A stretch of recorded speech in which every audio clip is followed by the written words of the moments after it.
Citizen Times called me after the election, and it looked like we were going to win, and they asked me if I had a comment, and I said yes, if you'll print it exactly as I say.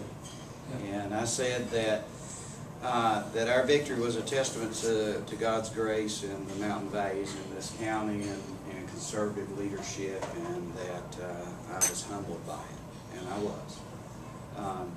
There was a time when we felt like that we could win. And there was a time when I was concerned maybe that we wouldn't. And then people just started working really hard and working together. And that was the key, I believe, to what happened for us. And I'm grateful for it. I'm humbled by it. I'm very appreciative of the people in our church and other churches and good people and friends and co-workers and those that work for all of us. I'm an influencer. I'm not a debater. I don't get into deep, long debates with someone that I cannot change their mind. I will spend my time on those that we can change, that we can move. And if you're an influencer in a church or a party or a business or a commissioner seat, then you try to create unity in those that stand with you. The last thing in the world you want to do is to divide those people. In the fall, I need moderate and conservative Democrats to vote for me. I want them to align with what we stand for, because though we may not totally agree on everything, I promise you they don't agree with what's going on and the vision that progressives have for this, liberals have for this county. I'll assure you they don't agree with that.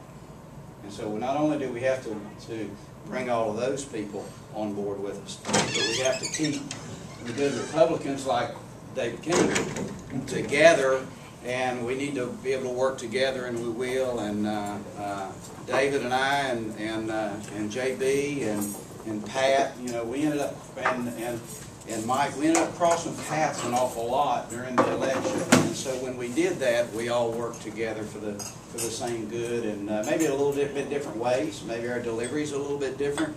Maybe some of the different thoughts that we have are different. But I don't apologize for being very, very conservative fiscally and socially. I don't apologize for that, because that shapes who we are, and people identify with that. And I, you know, being raised in the coal fields and being raised, you know, extremely poor, and I like going to somebody's house after church and taking a breath, and I like rolling this thing back a little bit to where it's like it was 20 years ago when we had all these businesses here. I like backing it up a little bit and slowing it down for my children and grandchildren. I would prefer that, and if we'll do that, we'll go back to being attractive for some manufacturers. We'll go back to, you know, there are people that don't like what they see in this county, businesses. They don't want to be here. It's no coincidence that they're not here. They don't want to be here. So what we got to do as a team is make it very attractive for them to be there. And it does start socially.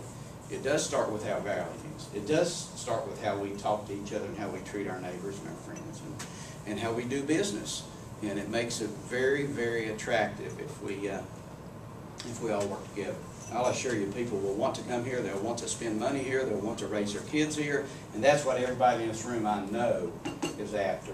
And we'll all work together and do our best to support that cause. But if any of you voted for me, if any of you told anybody to vote for me, I thank you from the bottom of my heart, and would ask that you to continue to do that. And tell everybody you can all across this county to vote for these good people that are running, and that Peggy so graciously has already mentioned. So again, I thank you for your support. I appreciate the opportunity to be here.